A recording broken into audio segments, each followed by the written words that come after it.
Hello, friends. Today I am joined by Elizabeth Nixon. Elizabeth currently lives in Connecticut with her 5 wonderful kids, ages 5 to 15, and her Army helicopter pilot husband.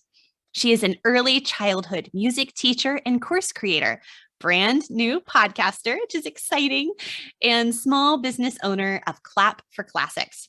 When she's not creating high quality music education experiences for young kids, she loves to hike, go on adventures with her kids, and snuggle up by the fire eating cheddar popcorn.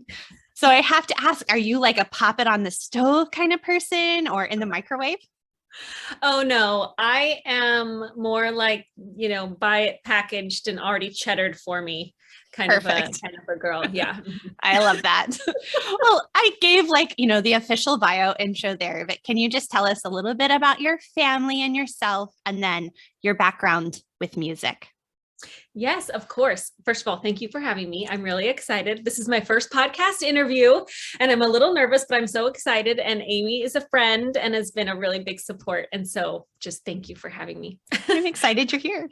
Well, good. Yes. So like I said, we're an Army family. And so we move around a lot.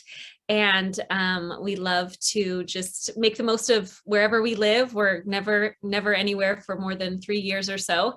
So we're enjoying Connecticut. And yeah, I love being a mom. I've got great kids. I'm entering into teenage years. And I have to say, like, knock on wood somewhere, I'm loving the teenage years. And then I've also got my sweet little caboose, Charlotte, who shows up a lot in Clap for Classics. And we just have a ton of fun. The kids, everybody's involved in the family business, which is very fun. I want to mention too that my sister Catherine is part of Clap for Classics and a big part of my musical world too, that she and I started this company together, and she lives close, 2 hours away. So we also love spending time with her and her kids. I come from a family of four kids and a musical background. So my musical background started when I was 8. I started taking piano and studied classical piano and classical voice through high school. And then in college, emphasized voice and got a degree in music with a vocal emphasis. And then from there, just always kind of found opportunities to use music, lots of music in church, directing choirs and singing and teaching on the side. And then until about 6 years ago, got really serious about early childhood music when I convinced my sister to start a business with me. And it was when her first child was born and my last was born, and they match up pretty close. They're 3 months apart. So I finally convinced her that we needed to just start our own curriculum. I had been interested in teaching early childhood music and always done music with my kids, but wanted to do a little bit more formally. And I could just never jump on board with any of the other programs that were already out there, because I thought, I know that I can do this myself, but I need a partner. And so convinced my sister, who is a professional pianist and a fabulous musician. I was like, you and I, we could create our own curriculum and bring our own spin to things. And so that was how Clap for Classics was born, which might not have quite been the question you asked me, but hopefully that kind of gives a musical background to me. Yeah, definitely. And I love how you were able to take something that you and your sister both loved already and kind of find a way to make it a business with your friends and your sister and bring your kids along as well. It's really fun. Well, okay, so the person listening to this podcast, like if they were just scrolling and saw the title of the topic, and certainly me, like is probably already a little interested in music. But let's imagine for a minute, we're talking to someone who's just very curious, why do you think that musical education is important, especially for young children? Okay, this is such a good question. And I think right off the bat, we could go like the scientific route. So there's been lots of studies and a lot of kind of recent neat study about the effects of music education on young kids. But there's been studies that have proven that musical experiences in childhood actually accelerate brain development, and specifically in language acquisition and reading skills. So, as parents, we're like always wanting to get our kids off on the best foot, right? And so that's, I think, such a fun thing to be able to say that, okay, music, these experiences, music connection is going to help them in all these other areas. So number one, that's a great reason for it. But the other, maybe more compelling and just more reasonable reason, I think, is all the other sorts of skills that we learn and that we practice and that we work on as we are teaching music to our young kids.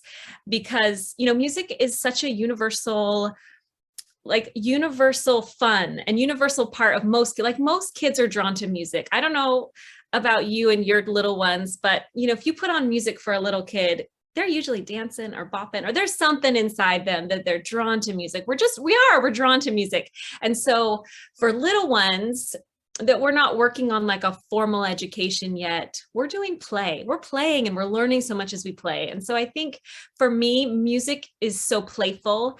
And then as we're playing with music, we're learning a ton. So we're learning about music, sure, but we're also practicing gross motor skills and fine motor skills. We're working on social development, emotional development, and then, obviously the cognitive and language skills, and like so many skills you're working on. But it's really, to the child, it's just playing and it's singing and it's playing with instruments and it's just fun.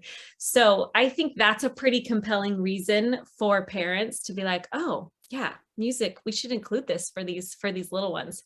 And then the last one that I did want to just mention too is the parent-child bonding experience that can happen. And especially the way that I think a lot of us participate in music. We're singing lullabies to our little ones, right?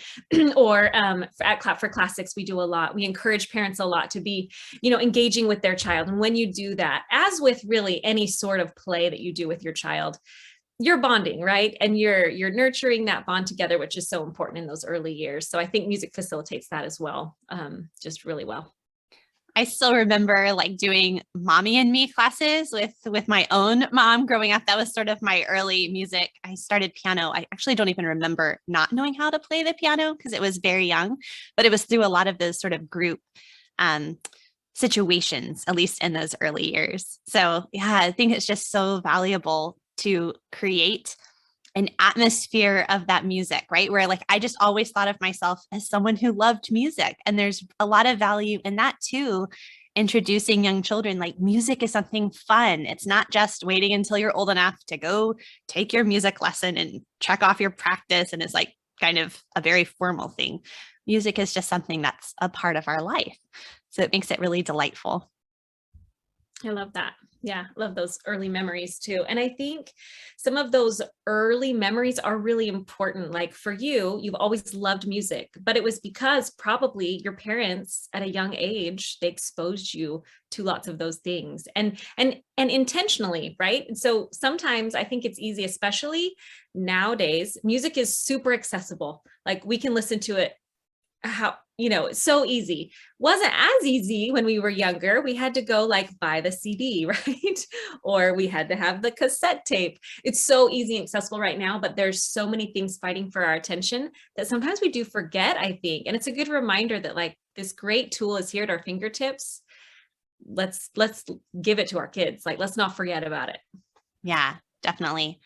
I think a lot of times in those early years, especially, my audience is primarily homeschool parents, right? And so in those preschool years, we talk a lot, like a lot of people say, oh, you don't have to do anything in preschool. You just sort of like read and play and spend time together. And there's such a lot of truth in that. But on the flip side, especially if you have multiple children like I do, if you're just sort of like, oh, it'll naturally happen, like a lot of good things, we forget to take the time to really invest in the areas where we have a priority. And so just having sort of a purposeful approach, not something that's formal and is going to kill the joy. It's still playful and delightful. It's relationship focused, right? The interaction, but it's like, okay, let me actually make sure I get to this thing that I say is important to me. Because it's just too easy in my life for the things I say are important. Like if I don't write them down or put them on the schedule, I won't get to them. That's just the way it is. It's so true. It's so true. And it really does. Like you said, it takes just a little bit of intention, but it's got to be a priority. And so that's why this is a fun conversation, because hopefully we're just like jogging that memory of like, oh, this is why it should be a priority. If it hasn't been, that's okay. Like try it, let's try it. Let's remind ourselves. And even I have to be reminded too, to put on, the music, or to, have the experience with my little ones, to make sure they're not missing out on that. So it's a good reminders for me too. Well, let me ask you specifically about the genre of classical music, because I know that's something that is a big part of Clap for Classics, which my little guy and I have been enjoying the past year. So why do you think that classical music is valuable for young children? Like, are they too little to really understand it or appreciate it? And why is that something that you feel is important to include in this early music education? Yeah, I love thinking about this question, and this has been really good for me to kind of try to articulate this idea better. But the first thing I want to start out by saying is that so Clap for Classics is a huge part of our program and our curriculum, but we don't ever claim that classical music is best or superior or is like the only way. So it is something that we've included because it's been part of our past history, like I kind of mentioned, something that we love, and then we've found this value in it. But I did just want to make that clear. We're not saying that it's superior or it's better or it's like the only way. So there's lots of value in all kinds of genres of music and sharing a variety of music with your kids. But to talk about classical music, one of the reasons why it's so great for early years, I think too, but for all ages, is it is so open-ended. And it really like sparks imagination and can excite imagination. So, I mean, there's also such a like a breadth of diversity within the classical music genre. So I think there's really something for everyone. There's something for every sort of emotion. That's one thing that I tell my students all the time is I love the variety. So I can put on something that makes me feel calm. I can put on something that makes me excited, something that might, if I'm angry, maybe I'm going to go find some music that, makes me feel angry. So this like gamut of emotion, I think that can connect kids well, to that. And then just the texture and the the tempo and the, all the different like rich complexity of classical music, I think is just really good for young kids, for like I said, imagination, and just to have that kind of open-ended experience with music. I don't think I'm explaining that very well.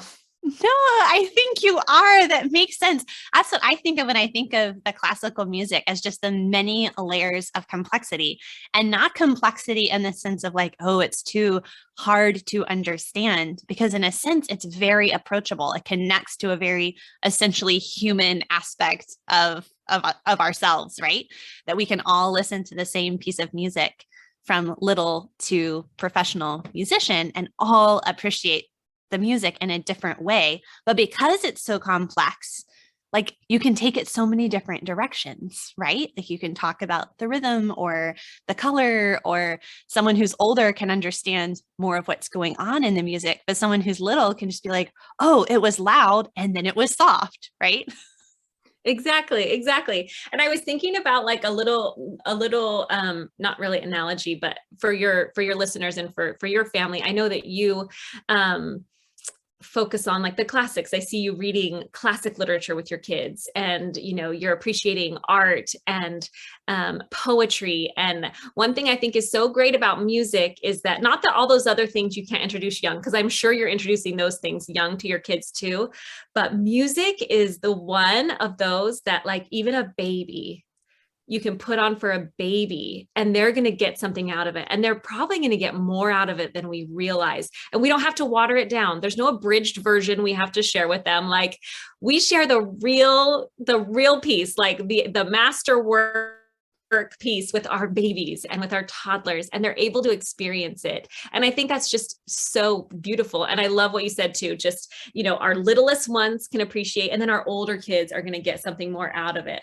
But as we're introducing at a young age, we're also going to be allowing them, that time for it to be able to, something that they can grow with them. And so they're going to remember, they're going to have those memories of, oh, I remember hearing this, or something familiar. And then, that's going to spark these positive kind of associations, I think, with the music as they grow. And then they're, going to dive deeper into it. So I love that about classical music and our approach to, and, I'm sure your approach with your kids too, is that, yeah, we don't have to think that just because they're little, they're not going to appreciate this beautiful part of our culture and our history. And, we can give it to them. Yeah. Oh, I love that. That's great. Well, Elizabeth, I had to ask you because you are always so creative and you are able to come up with these great, simple, very doable, manageable activities for families with music. So I wanted to ask, for someone who's listening and is like, wow, this is great.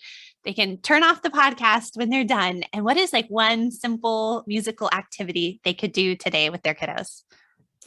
Okay, so I think that one of the best things you can do is, like, the very fundamentals of music is steady beat. That's one of the very first things we teach with rhythm. And that is something that sounds, I don't know, maybe sounds boring, but it's not boring. Just to take, like, your listening one step further is to put on some music and just try to feel that beat. And you can do it in lots of ways. So you can march, you can stomp, you can tiptoe, you can get some instruments out or some kitchen utensils to use as instruments and play with those things. If you have a baby in your arms, you're swaying to the music, you're dancing with them, you're feeling the music through the air. It's really wonderful for little babies. You can get out a scarf and use that as a way to kind of play with the music. So I would say the simplest, easiest thing to do is just turn on a piece of music, find something that you love. So, because if you love it, they're going to have that positive kind of feeling towards it as well too. So find something that you love and just put it on. And one question I ask my students a lot is, what does this music make your body want to do? So let them think about that. What does this music make my body want to do? And let them kind of feel, because they're probably naturally going to kind of start moving to the beat. Now, they might not, they might be in a crazy mood and be going crazy, and that's okay too. But let them start to think about the music and how it's affecting their body. So that would be like a super easy activity you could do. We've got, I was going to say too, we have a few Spotify playlists we've been starting to put together. And one, we have a steady beat playlist. So we can link to it in your show notes if you want, and people could go that way. Whatever you put on it actually has a steady beat, because a lot of classical music doesn't, right? Some of it's going to be very rubato and different. But we've got a steady beat playlist. So if you want to put that in, it'll be great to do some marching and to starting to feel that steady beat, which is going to be, a very good foundation for their music education. Can I give one more activity? Oh, definitely. Please do. Okay. And the second one, which is just like a fan favorite, is freeze dance. And most of your kids probably already love this, but it's a great way to sneak in some great classical music and just to have your hand on the pause button and let them move around, especially if you can find something fast and exciting. We like to do it to The Flight of the Bumblebee. That's one of our favorite fan favorites at Clap for Classics. But turn it on and then let them, be listening. So they're working on their listening skills. They're working on impulse control. You're sneaking in that classical music, and it's just fun. So that's a really easy one that will be a hit with your little one, is just a classical music freeze dance. I love that. And I could see this being a great thing, even like a nursing mom or a tired mom. She can just sort of sit there with the pause button and let her kids get some energy out in the living room. Definitely. And and on the flip side, if you've got a little one who's on the couch and doesn't really want to move, how fun is it for them to hit the pause button and the play button, and for you to play and move and see what happens to them? I bet they would think that was very silly too, if they got to do freeze dance with mom. So that could be a really fun little bonding.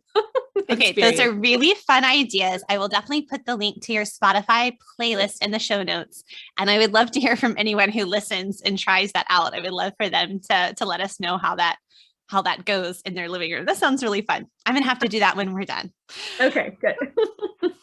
Well, so we've talked about some of these sort of natural ways we can lay a musical foundation for our kids at home. And I will just say, this was something I was really good at with my older children, like so many things, when I had more energy and seemingly more time. And I noticed that as I had more children, my younger children, it was just harder for me to kind of fit in the the purposeful music time in their day. And so I guess about a year ago is when Isaac and I started doing Clap for Classics live classes. And so I would love for you to just talk a little bit about what you guys do at Clap for Classics, what the classes are like, and sort of what value that gives to a parent, maybe even someone like me who already loves music, or to someone who's like, music sounds great, but I know nothing about it. Yeah. So I have been kind of realizing that it does feel like we have kind of both ends of the spectrum in Clap for Classics parents, which I love because I think there's something for everyone that we offer. But Clap for Classics, so we provide high quality, educational, entertaining, interactive music experiences for young kids. And it's kind of 0 to 6. And Isaac's pushing that. And I will just mention, I love it. We get Grace hearing big sister hearing the welcome song, and she'll often come running in. And so we do have quite a few homeschool families who the older kids will kind of filter in, because I do think there's some appeal for those older kids as well, which is so fun. I love seeing that. But the courses that we create consist of online instruction. And so we have short videos for each like short little activity. Most of them are like 2 to 5 minutes. And then they're all within like a theme. So we have a whole section on Carnival of the Animals. And so we've taken this classical piece of music and we engage with the classical music in fun and memorable ways. And then we've also added in original songs, folk music, lots of nursery rhymes into that course as well, that kind of lines up with Carnival. So we've got like a really fun kangaroo song and a fun elephant song that goes along with the classical. So all of our courses have the classical element and then this other song, and we do lots of movement. We do instrument play. We've got some that are yoga to a classical music piece. And so there's a really great variety of experiences within each course. And so we offer the online course, and then you and Isaac have been coming to our live course too. So we do have a live option where I teach once a week on Tuesdays, a live class on Zoom. And a lot of our parents like that because it's something on the calendar. They can count on it every week. I get to interact with the kids, which is really, really fun. And so I get to know your kids a little bit. We chat, we answer questions, we're learning a lot together. And it's a ton of fun. And then you also have those videos so that you can go back and use them during the week. Or if, your child starts singing a song they learned in class and you don't quite remember it, you've got it there to reference it. So there's lots of ways you can use our courses, and parents are using them in lots of different ways, which I think appeals to kind of a variety. So for like you're busy, you've got your older kids, you're schooling, a lot of times you can turn it on, you can go work with the high schoolers, that Isaac's learning his music and you're popping in and out, or big sister's there helping him, which is really great. We also have lots of parents who, like you said, I don't know anything about music, but my kid loves music and I want them to have some experience. And for those parents, I think, they're sitting with their child and they're learning along with them. And that's that really great parent bonding that's going on, where they can learn and they can be, but it has taken the decision fatigue out for them. They don't have to research it. They don't have to learn the song ahead of time. They can just sit down, press play, and know that they're going to be having this really great musical experience with their child without any prep from them. So, that's another benefit for another type of parent who wants that sort of experience for their child. And it's amazing how even these little kids, sometimes they'll unmute and like answer a question. These little kids are learning terms like forte and piano and presto and all of these different actual musical terms, or learning about the instruments. I guess it was last year when Isaac was 5, there was like the Peter and the Wolf classes you guys did. And when our family went to see the Nutcracker this past holiday season, we were right, our seat was right by the orchestra pit. And so Isaac was so excited. He's pointing to all the different instruments and telling me, oh, that's this instrument. That was this animal in Peter and the Wolf. And just that connection that he was making then when he got to see them in person was like, how did you remember all that? But just a little bit of introduction, really, these kids, they pick up on so much.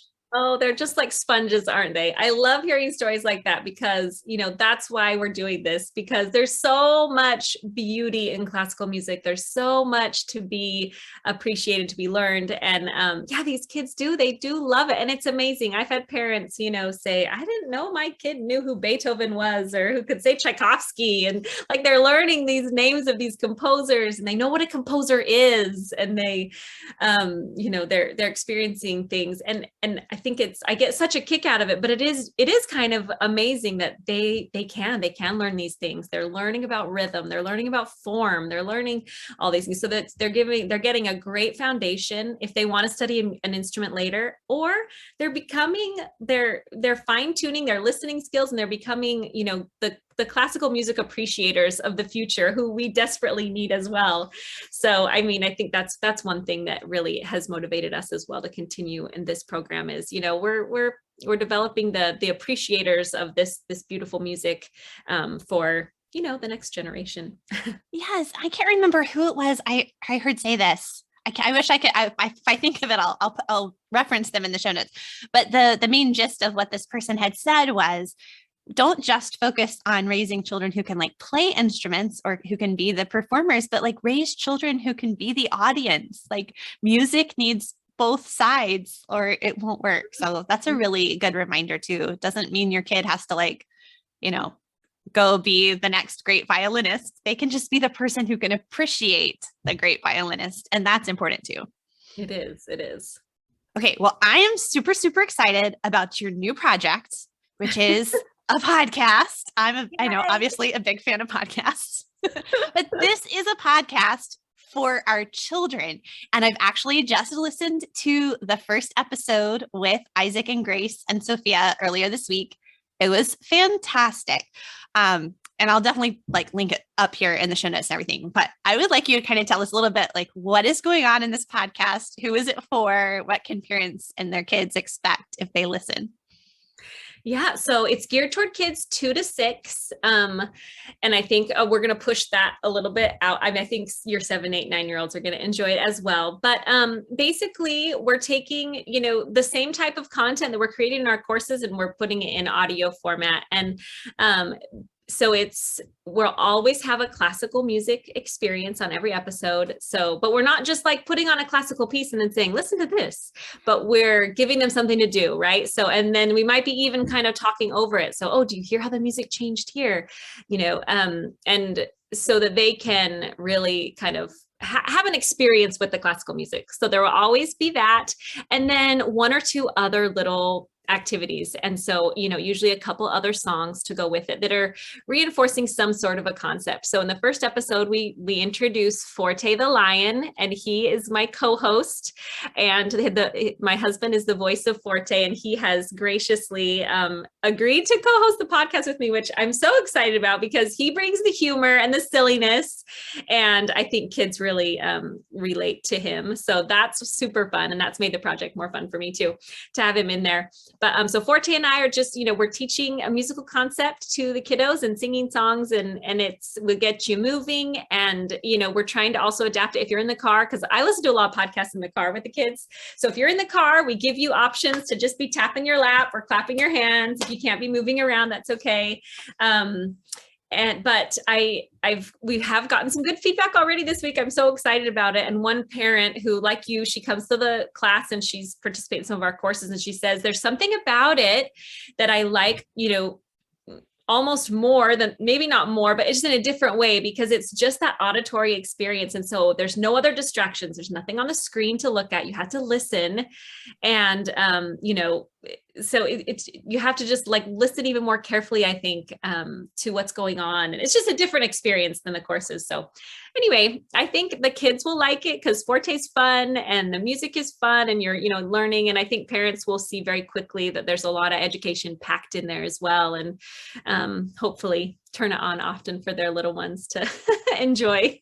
Well, I could definitely see it being something you could, play for your kid to listen to independently, like because you are walking them through what they're to do. And so it would be a great screen-free option for some independent playtime. Or if Mhm. the family's all in the car together, it could be something everyone can listen to at the same time and enjoy together. So I'm really excited about this new project. I know parents are often, especially like podcast loving parents, are often looking for new podcasts for their kids. So I'm excited for this option for them. Well, good. Thank you. Well, here at the end, I'm going to ask you the question I'm asking everybody this season, and that is just what are you personally reading lately?